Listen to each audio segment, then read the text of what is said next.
رول الفراخ المدخن. هعمل النهارده معاكم فكرة جديدة وبسيطة للفراخ، وصفة حلوة قوي وهتنفع معاكم للعزومات. نسمي الله ونصلي على الرسول ونشوف الوصفة بتاعتنا هنعملها ازاي النهارده. الاول كده بجيب عندي 3 صدور فراخ، صدور عندي تبقى محملة كده، تمام. بجيب عندي كده 3 صدور وبغسلهم كويس، وبجيب عندي لو ما عندكوش دبارة اي خيط ابيض تكون تخين شوية كده، وبمسك الصدر بتاع الفرخة وبجيبه كده من قدام وبلفه رول بالخيط كده زي ما انتوا شايفين، كأني بعمل عرق فليتو كده بالظبط، تمام. وبالخيط كده وبحاول اديله الشكل بتاع الرول بتاع عرق الفليتو. بجيب هنا عندي التتبيله اللي هتبل بيها: دبس رمان، معلقتين كبار من صويا صوص، معلقتين كبار من دبس الرمان، هنا معلقه كبيره من العسل الابيض، معلقتين من الصلصه المعلبات. بنزل بقى بالكلام ده كله مع حبه البهارات: توم باودر، بصل باودر، ملح، فلفل، حبه من الكاري، من كل حاجه نص معلقه صغيره، حبه من الكاري، فلفل اسمر، بابريكا، حبة كده صغيرين من كل حاجة، كمون، حبة شطة حمرا برضو كده اختياري، من كل حاجة كده نص معلقة صغيرة، كاري، بابريكا، كمون، توم باودر، بصل باودر، تمام.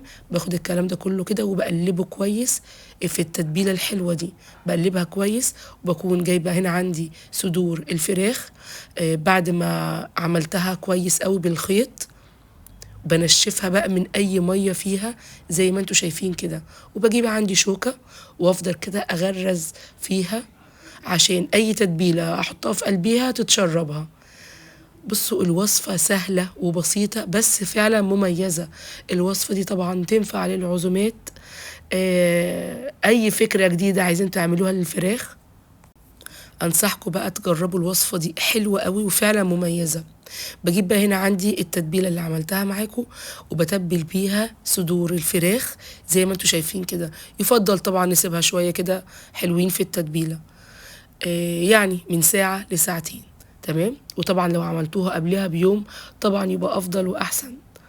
بقلبها كويس كده في التتبيله، وبعد كده بجيب عندي طاسه بنزل فيها بمعلقتين من زيت الزيتون او اي زيت عندكم، بنزل بيها كده برولات الفراخ وبرصها على الصينيه كده في قلب الطاسه، وكل شويه بقلب فيها لغايه ما تاخد لون حلو، لون كده محمر كده ومحرفش كده على كل الاتجاهات. دي اهم خطوه في الوصفه دي، تاخد بس لون كده حلو. بكون محضره شبكه وبحط الفراخ دي على الشبكه، وتحتيها طبعا صينيه فيها حبه ميه وبدخلها الفرن. ما بتاخدش وقت كتير، اقل من ساعه الا ربع في الفرن.